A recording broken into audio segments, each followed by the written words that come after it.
article. It's not. I'm not going by an article, Mr. Kumar. You would note as well, and I'm sure you do. I am quoting a parliamentary standing committee report on finance, which has recommended a tax bar for companies and the phasing out of exemptions given to them rather than burdening the salaried class and the taxpayers. And the figures I quote tonight are from that report, sir. I'm not making up these numbers. That report cites the one table that you get that the Department of Revenue gives out, and please look at that table. 5 out of the 6 tax categories are such that cannot be taxed by law. You cannot export taxes. Sir, and they've included the tax foregone on our exports as part of the export concessions. Arnab, but the point is, yes, no. if there are concessions to the exemption to the corporate sector, which we feel are unproductive and which do not bring jobs and value and wealth to the country, they should be removed. Well, I think farmers and common man brings that wealth also. Is to improve.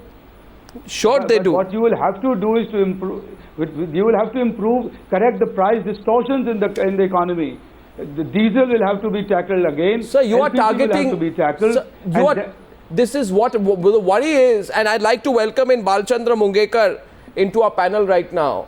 The point here, Mr. Mungekar is a Rajya Sabha member of Parliament of the Congress Party and an eminent economist. Thank you very much. You know, a lot of people were calling into the news hour tonight saying, where's the Congress representative?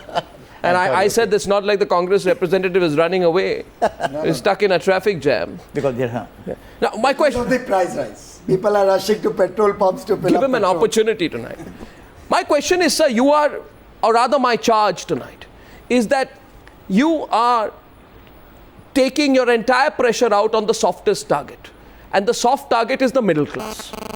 You don't look upon them as voting classes. You think they are dispensable. The Congress party anyway is not doing very well in urban centers. You lost in Bangalore, you lost in Kolkata, you lost in Mumbai. You're not done very well in Delhi. So you sort of given up on the urban middle class, and instead of today going in for something tough, like a cut in fertilizer subsidies, you're going in for the petrol price, I guess.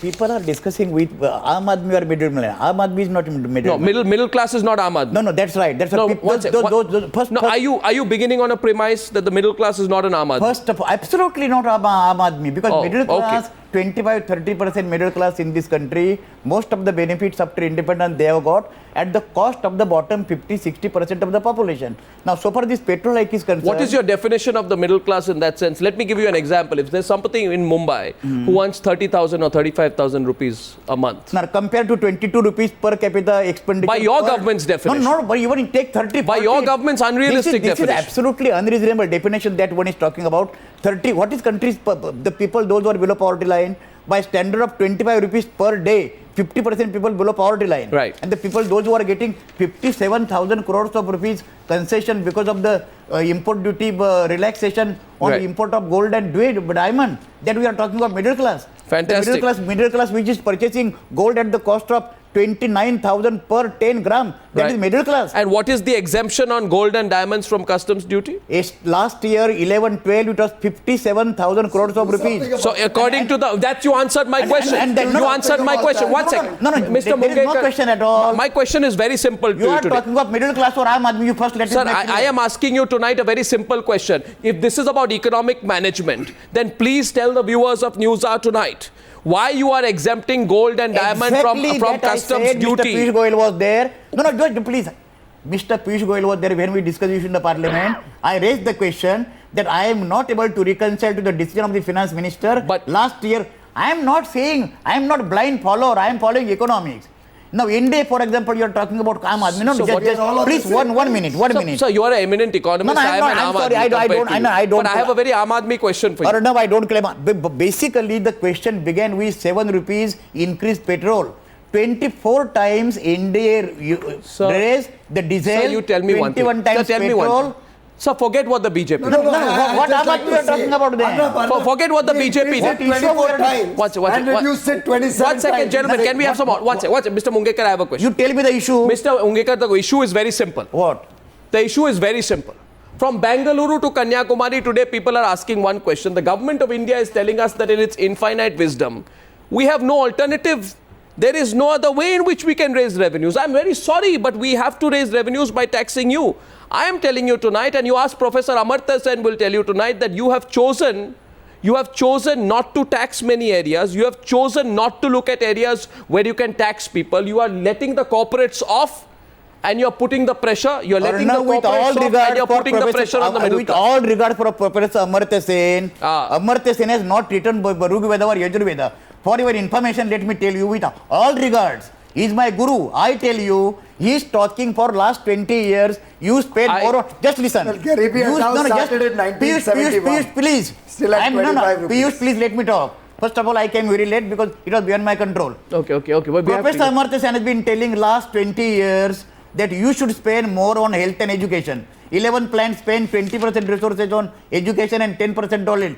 Has Professor Amartya Sen said single sentence, how much tax the better off and spend on the poor? Why did you let the gold lobbies off? Why did you, when the gold jewelers went and did the dharna in Delhi, why did you give because it to them? BJP wanted that. All By of the us- Aam Aadmi- by the way, no, one second. You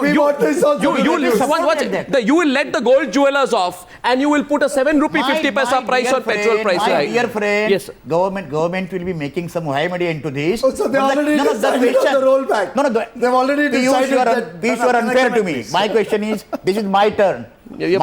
I am not justifying blindly with animal faith what government is doing. You was there present. I criticize the government for giving exemption on gold. My question is, Arnav, I am asking you and Piyush Goyal, there is standard taxation measure ability to pay.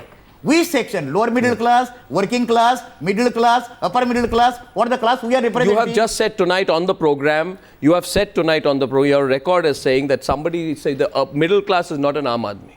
Middle class is Aam Aadmi, that is talking about the people. Now, Vijay Narayan, I want to respond to Rajiv also because he made some I'll come. But Vijay Narayan called me. And in fact, we were taking, and I have a lot of callers into the news hour tonight. I cannot tell you how many phones are buzzing behind us. If I'm trying to take 3 calls during news hour. That's my promise to you. Vijay Narayan called in. You were watching our show. You're a former banker. Yes. What is your take on this? Can you represent the middle class point of view, Aam Aadmi point of view tonight? Yes, at the outset, I would like to say that I'm neither an economist nor a politician. Yep. Hold no brief for anyone. Yep. Except for the people of the country. Point taken. Now, we have been debating all these points without ever going into the basics. Which is? Which is, why is the prices of every damn thing, right from vegetables, petrol is just one. Without a doubt. Yep, but everything, nothing has come down. It's been going up and up Vegetables and up. are 25%. 100% rise in less than a year. Yep. Now, all these things is affecting each and every person, whether it is the poorest of the poor, the so-called Aam Aadmi that Mr. Mungekar, or the middle class who earns 35, 40,000 bucks a month, or even the rich class. Yep. Now, I have got a simple point on this. Yep. I have a take that we have let ourselves into this by electing the kind of people that we have put in place. And it's been our apathy for not going and voting in the elections that has resulted in this. We have never bothered. People don't care who comes. People who call themselves economists. Today, our Prime Minister is supposed to be... You have one sitting to your left, by the way. Mr. Mungekar is listening to you very And if they don't keenly. understand the basics, now as a common man, how I see it, why You make your point to him, he's listening. why He'll this respond. price rise is occurring? Well, Let me complete. let him complete. Why is this price rise occurring? Yeah. I will go back to only one point. The basic point is corruption. Corruption in its own way increases the cost of every product.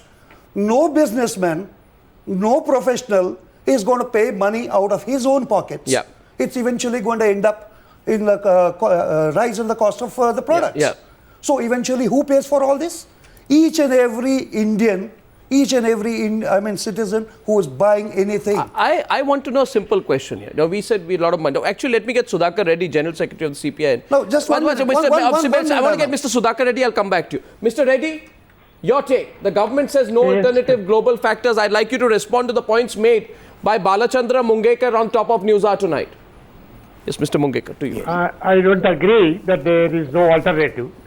We feel there is alternative, that they could have reduced the taxes and covered up this gap which is coming on the name of rupee-dollar exchange rate falling. Right. There is a possibility, and the government wantonly increasing the prices of the petrol, and now it is a prelude to increase the prices of the diesel, kerosene and gas. Already yesterday's statement of the concerned minister, Sri Jayapal Reddy ji, has very clearly said that they are going to have this increase of the taxes. Yes. And that is a very shameful thing, that within one day after the parliament is over, why the government is so afraid of facing the parliament. It is really not expected from a democratic government. Cowardice says, cowardice. Piyush is saying, How isn't it? you can make a point. Free float. They are saying it's decontrolled. Mr. Alvi, all of them on TV. What cowardice? Let him complete. It is. Why for the last 3 months or 4 months, because of elections, because of ally pressure, they don't increase prices. Yesterday, when one new ally joins the government and is there on the high table in their 3-year birthday celebration. What is your point? Of course, there's nothing to celebrate, but there's a new ally. Mr. Piyush and they Goyal, can he is not possibly making any live point, without according to one me. old ally. He is not Therefore, they making increase the price It today. is government's prerogative to declare the taxation Make up policy. your mind whether it's decontrolled or government. Who's doing what it? is your The different voices my are saying different- it's decontrolled. You would have behaved for 4.15% rate of growth. You raised the prices when international prices of crude oil were extremely stable. Your rate of growth highest was 6.7%. I beg your pardon, it was 8.4% when we left it, and today it's 6%. Let him complete, yeah. Out of 5 year, Piyush, out of 5 year, let us go by statistics. Out of 5 year, highest rate of growth was 8.4%. Yeah. And then your average rate of growth was around 5%. One second, average, we built it from, hang on, The- Mungekar ji, you are an economist. Just a minute, We got yaar. 5%, we took it to 8.4. But what- you got 8.4, you brought it down to 6. No, that is that not is the real picture. you are discussing Averages non- don't matter. We Let us got dis- what we got. Let us discuss economics. We got double-digit inflation, we brought it down to 4%. And for that also you had 6% inflation. The question is, 4% when we left it for you, Piyush, sir. let me tell you what happened. When international crude prices oil were stable, your government got scot free. Now today price of per barrel is around $120 per barrel. Excuse now, the me, question, I want to correct your statistics. One minute. You give inaccurate statistics, I can't take it. One minute. The price when we took over power in March 98, the dollar price of oil was $13.24. When we left office in 2004, it was 33.67. That is 3 times. So, for 5 year yes, period. in 6 years. Then what is and price similarly, now? in your 8 years, it is 3 times. No,